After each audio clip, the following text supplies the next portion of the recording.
സാധാരണ ഒരുവിധ ആൾക്കാരൊക്കെ വിറക് കത്തിക്കണവരല്ലേ. ഞാനും വിറക് കത്തിക്കണ ആളാട്ടാ.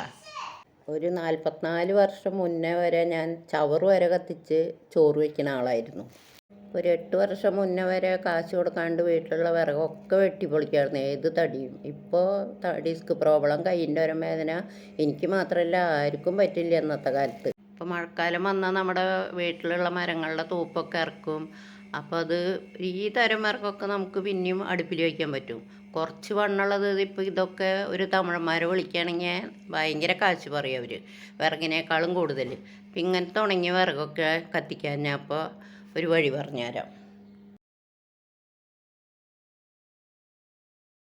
ഫ്ലാറ്റുകളിലും പിന്നെ വാടകയ്ക്കൊക്കെ താമസിക്കുന്നവർക്കാണെങ്കിൽ ഇപ്പോൾ ഈ വിറകൊന്നും കത്തിക്കാൻ പറ്റില്ല, അവിടെ അടുപ്പൊന്നും ഉണ്ടായിന്ന് വരില്ല. ഇനിയുള്ളവർ ചിലപ്പോൾ കത്തിച്ചു എന്നും വരില്ല. ഇതേപോലെ നീളമുള്ള വിറകാണെന്ന് വിചാരിക്കുക, ഇതിപ്പോൾ നല്ല ഉണങ്ങിയതാവണം കേട്ടോ.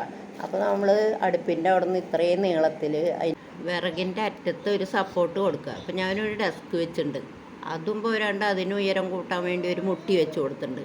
അപ്പോൾ ഇത് ഉയർന്നിരിക്കണം അടുപ്പിനേക്കാളും.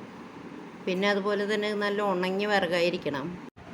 ഇതിപ്പോൾ ചക്ക വറ്റാൻ വെച്ചേക്കുക, ഇത് നല്ല ഒരു 13 കിലോ ഉണ്ട് ഉരുളി അടക്കം. അത് കാരണം ഇത് മറയില്ല.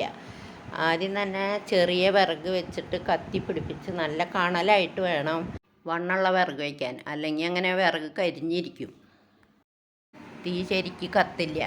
ഇപ്പോൾ ഇത് വർക്ക് ഏരിയയിലാണ് ഈ അടുപ്പ്.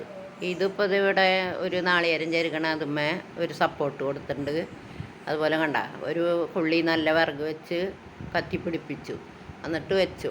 അപ്പോൾ അതിങ്ങനെ കത്തുന്നോറും നീക്കി കൊടുക്കുക. പിന്നെ വർക്ക് ഏരിയയിൽ അടുപ്പിൽ വയ്ക്കുമ്പോൾ വലിയ അടുപ്പായിരിക്കണം കേട്ടോ. ഞങ്ങളുടെ വലിയ അടുപ്പാണ്, അല്ലെങ്കിൽ ഈ ഇത്രയും മണ്ണുള്ള വിറക് അടുപ്പിൽ കിടക്കില്ല.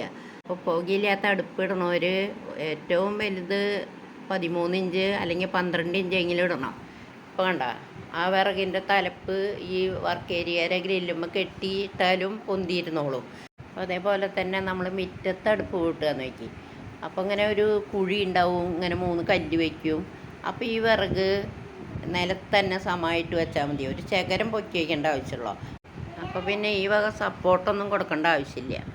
അപ്പോൾ ഇങ്ങനെ വിറകുള്ളവരും വീട്ടിൽ കത്തിക്കാൻ സൗകര്യമുള്ളവരും ഇങ്ങനെ ട്രൈ ചെയ്ത് നോക്കണം.